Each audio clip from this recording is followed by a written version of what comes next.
Welcome creators, कैसे हैं आप लोग। तो आज हम लोग करेंगे चैप्टर 11 और चैप्टर 11 हम लोगों का कंप्लीट हो चुका है। तो आज हम लोग आतिथ्य प्रबंधन जो हम लोग का चैप्टर है उसके क्वेश्चन करने वाले हैं। तो आज हम लोग 15 क्वेश्चन करेंगे इस वाले चैप्टर से और सारे क्वेश्चन इंपॉर्टेंट हैं और थ्योरी पर बेस्ड हैं। सारे क्वेश्चन एनसीईआरटी की बुक से ही आप लोगों के लिए फ्रेम किए गए। तो अगर आप लोगों ने पूरा चैप्टर अच्छे से देखा होगा, थ्योरी क्लियर की होगी, पढ़ी होगी, तो आज आप लोगों का एक भी क्वेश्चन गलत होने वाला नहीं है। तो आज हम लोग चैप्टर 11 आतिथ्य प्रबंधन के 15 क्वेश्चन करेंगे और सारे क्वेश्चन आपके एग्जाम के लिए बहुत ही इंपॉर्टेंट होने वाले हैं। तो आइए स्टार्ट करते हैं। पहला क्वेश्चन है, प्राचीन समय में व्यक्ति प्रायः कहाँ ठहरते थे। प्राचीन समय में जो व्यक्ति थे वो प्रायः कहाँ पर ठहरते थे। अपने संबंधियों के साथ, धर्मशाला में, अपने मित्रों के पास, ये सभी तो कहाँ पर ठहरते थे। जो प्राचीन समय में जो व्यक्ति होते थे वो कहाँ पर ठहरते थे। अपने संबंधियों के साथ, धर्मशाला में, अपने मित्रों के पास, ये सभी तो कहाँ पर ठहरते थे। इन सभी जगहों पर ठहरते थे। ऑप्शन डी यहाँ पे आप लोगों का करेक्ट हो जाएगा। अगला क्वेश्चन है, पैदल लंबी यात्रा में जोखिम भरे खेल इत्यादि में भाग लेने वाले लोग कहाँ ठहरते हैं। पैदल लंबी यात्रा में जोखिम भरे खेल इत्यादि में भाग लेने वाले लोग कहाँ ठहरते हैं। धर्मशाला में ठहरते हैं, आयोजक संस्था में, होटल में, सुसज्जित शिविर में। तो कहाँ पर ठहरते हैं। धर्मशाला में, आयोजक संस्था में, होटल में, सुसज्जित शिविर में। तो कहाँ पर ठहरते हैं। सुसज्जित शिविर में ठहरते हैं। ऑप्शन नंबर डी यहाँ पर आप लोगों का करेक्ट आंसर हो जाएगा। अगला क्वेश्चन है, विभिन्न विभागों को अच्छी तरह से समझने के लिए किसकी संकल्पना को समझना आवश्यक है। विभिन्न विभागों को अच्छी तरह से समझने के लिए किसकी संकल्पना को समझना आवश्यक है। पहला है आतिथ्य उद्योग, अतिथि संरचना, अतिथि चक्र, अतिथि क्रम विकास। तो किसकी संकल्पना को समझना बहुत ही आवश्यक है। किसकी संकल्पना को समझना आवश्यक है। अतिथि उद्योग, अतिथि संरचना, अतिथि चक्र, अतिथि क्रम विकास। तो किसकी संरचना को समझना आवश्यक है। अतिथि चक्र की जो संकल्पना है उसको समझना आवश्यक है। ऑप्शन नंबर सी यहाँ पर करेक्ट हो जाएगा। अगला क्वेश्चन है, एक संगठन के आतिथ्य प्रबंधन में सम्मिलित विभाग कौन कौन से हैं। एक संगठन के आतिथ्य प्रबंधन में सम्मिलित विभाग कौन सा है। प्रमुख कार्यालय, सहायक सेवा विभाग, गृह व्यवस्था विभाग, ये सभी तो कौन से विभाग जो हैं सम्मिलित विभाग के अंतर्गत आते हैं। कौन से आते हैं।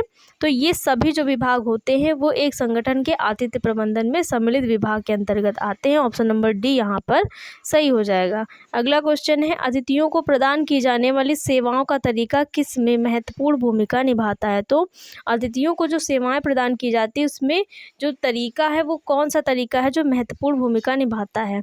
पहला है संस्थान की छवि बनाने में, राजस्व बढ़ाने में, ए और बी दोनों, इनमें से कोई नहीं। तो अतिथियों को प्रदान की जाने वाली जो सेवाएं हैं उनको और तरीका कौन सा है जो महत्वपूर्ण भूमिका निभाएगा। संस्थान की छवि बनाने में, राजस्व बढ़ाने में, ए और बी दोनों, इनमें से कोई नहीं। तो इस पे जो ऑप्शन नंबर सी है वो करेक्ट हो जाएगा। ए और बी दोनों हो जाएगा।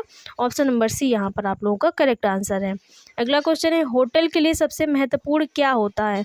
होटल के लिए सबसे महत्वपूर्ण क्या होती है। कमरे की साज सज्जा, स्वच्छता एवं सफाई, सुरक्षा, ये सभी तो होटल के लिए सबसे महत्वपूर्ण क्या होता है। कमरे की साज सज्जा, स्वच्छता एवं सफाई, सुरक्षा, ये सभी तो ये सभी चीज़ें होटल के लिए महत्वपूर्ण होती है। ऑप्शन नंबर डी यहाँ पर सही हो जाएगा आप लोगों का। अगला क्वेश्चन है, होटल की विभिन्न भागों में कार्य करने वाली कर्मचारी तक सूचना किसके द्वारा पहुंचाई जाती है। होटल के विभिन्न भागों में कार्य करने वाले जो कर्मचारी होते हैं उन तक सूचना किसके द्वारा पहुंचाई जाती है। गृह व्यवस्था नियंत्रण डेस्क के द्वारा, गृह व्यवस्था प्रबंध, अतिथि गृह ब्रिगेड, सार्वजनिक क्षेत्र ब्रिगेड। तो किसके द्वारा जो सूचना है वो पहुंचाई जाती है। किसके द्वारा पहुंचाई जाती है। गृह व्यवस्था जो नियंत्रण डेस्क होता है उसके द्वारा जो सूचना है वो पहुंचाई जाती है। तो ऑप्शन नंबर ए यहाँ पर आप लोगों का सही हो जाएगा। अगला क्वेश्चन है, गृह व्यवस्था विभाग की समय सारणी, स्वच्छता, सभी कार्य पद्धतियों को किसके द्वारा नियंत्रित किया जाता है। जो गृह व्यवस्था विभाग की समय सारणी, स्वच्छता, सभी कार्य की जो पद्धतियां हैं उसको किसके द्वारा नियंत्रित किया जाता है। कार्यपालक गृह अनुरक्षक, सहायक गृह अनुरक्षक, डिस्क और नियंत्रण पर्यवेक्षक, तल पर्यवेक्षक, किसके द्वारा नियंत्रित किया जाता है। तो जो कार्यपालक गृह अनुरक्षक होता है उसके द्वारा नियंत्रित किया जाता है। ऑप्शन नंबर ए यहाँ पर सही हो जाएगा।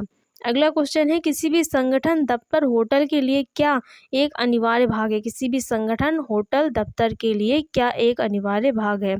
स्वच्छता, गंदगी, धुलाई, इनमें से कोई नहीं। तो क्या एक अनिवार्य भाग है?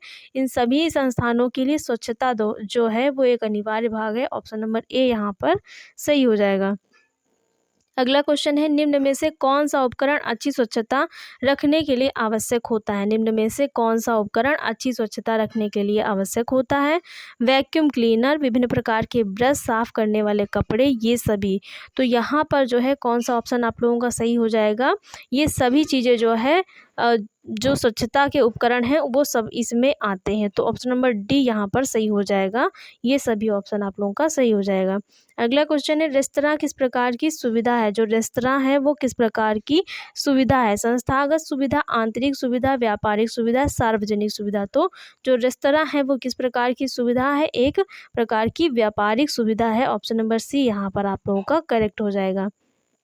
अगला क्वेश्चन है, प्रमुख कार्यालय स्टाफ को किस प्रवृत्ति का होना चाहिए? जो प्रमुख कार्यालय स्टाफ होता है उसको किस प्रवृत्ति का होना चाहिए? हंसमुख, आक्रामक, चिड़चिड़ा, ये सभी। तो किस प्रवृत्ति का होना चाहिए? जो प्रमुख कार्यालय स्टाफ होता है उसे किस प्रवृत्ति का होना चाहिए? हंसमुख होना चाहिए। ऑप्शन नंबर ए यहाँ पर करेक्ट हो जाएगा। अगला क्वेश्चन है, निम्नलिखित में से कौन अतिथि चक्र की अवस्था में शामिल नहीं? तो इसमें से ऐसी कौन सा ऑप्शन है जो अतिथि चक्र की अवस्था में शामिल नहीं है? चेक इन, आगमन, कमरे पर आधिपत्य, मनोरंजन। तो इनमें से कौन सा ऑप्शन ऐसा है जो अतिथि चक्र की अवस्था में शामिल नहीं है? चेक इन, आगमन, कमरे पर आधिपत्य, मनोरंजन। कौन सा हो जाएगा? मनोरंजन। ऑप्शन नंबर डी यहाँ पर करेक्ट हो जाएगा। अगला क्वेश्चन है, किसी होटल का केंद्र बिंदु होता है, क्या होता है? प्रमुख कार्यालय, प्रमुख कार्यालय, बेल कप्तान, पर्यवेक्षक, एजेंट। तो किसी होटल का जो केंद्र बिंदु होता है वो कौन होता है? प्रमुख कार्यालय, बेल कप्तान, पर्यवेक्षक, एजेंट। कौन सा हो जाएगा? ऑप्शन नंबर ए यहाँ पर करेक्ट हो जाएगा। जो किसी होटल का केंद्र बिंदु होता है वो प्रमुख कार्यालय होता है। और आप लोगों का लास्ट क्वेश्चन है, एक घर से दूर, घर की जो संकल्पना है निम्न में से किससे संबंधित है? एक घर से दूर घर की संकल्पना निम्न में से किससे संबंधित है? धर्मशाला, होटल, रेस्तरां, पर्यटन। तो किससे संबंधित है? एक घर से दूर जो घर की संकल्पना है वो किससे संबंधित है? धर्मशाला से, होटल से, रेस्तरां से, पर्यटन से। किससे संबंधित है? होटल से संबंधित है। ऑप्शन नंबर बी यहाँ पर आप लोगों का करेक्ट हो जाएगा। तो गाइस, आज हम लोगों ने जो 15 क्वेश्चन है चैप्टर 11 से किए हैं और सारे क्वेश्चन आप लोगों ने देखा होगा कि जो आप लोगों ने थ्योरी पढ़ी है उसी से फ्रेम हुए हैं। तो अगर आप लोगों ने थ्योरी बहुत अच्छी प्रकार से पढ़ी होगी, सारी क्लासेस देखी होंगी, तो आपका जो क्वेश्चन एक भी गलत हुआ नहीं होगा और सारी चीज़ें आप लोगों को बिल्कुल समझ में आ गई होंगी। तो आज हम लोग इस वाले चैप्टर के जितने भी क्वेश्चन थे हम लोगों ने कंप्लीट कर लिए। कल हम लोग नया चैप्टर अपना स्टार्ट करेंगे, उसका जो थ्योरी पार्ट है वो कवर करेंगे। तो आप लोगों को गाइस क्लास कैसी लगी? अगर क्लास अच्छी लगी हो तो वीडियो को लाइक, शेयर और चैनल को सब्सक्राइब करिएगा। Thanks for watching guys.